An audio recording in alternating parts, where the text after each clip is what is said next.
ભારત અને ન્યુઝીલેન્ડ વચ્ચે ફાઇનલ મેચમાં ભારતની 4 વિકેટથી જીત થઈ, જેને લઈને દેશભરમાં ખુશીનો માહોલ જામ્યો હતો। ત્યારે છોટાઉદેપુર જિલ્લાના પાવી જેતપુર નગરમાં ક્રિકેટ પ્રેમીઓએ તીનબત્ત વિસ્તારમાં ભેગા થઈને જશ્ન મનાવ્યો।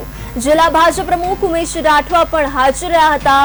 નાના ભૂલકાઓથી લઈને યુવાનો, વડીલો, આગેવાનો સૌ કોઈ ખુશીથી ઝૂમી ઉઠ્યા હતા। ફટાકડા ફોડીને આતશબાજી કરીને ડીજેના તાલની સાથે યુવાનો વચ્ચે નવનિયુક્ત જિલ્લા ભાજપ પ્રમુખ પણ મન મૂકીને નાચ્યા હતા।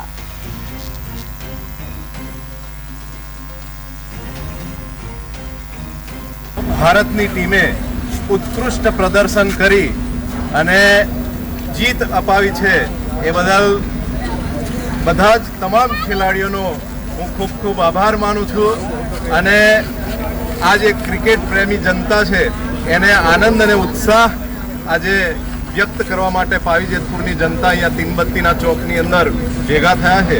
તો દેશના તમામ લોકોને પણ આજના આનંદ માટે શુભેચ્છાઓ પાઠવું। ભારતની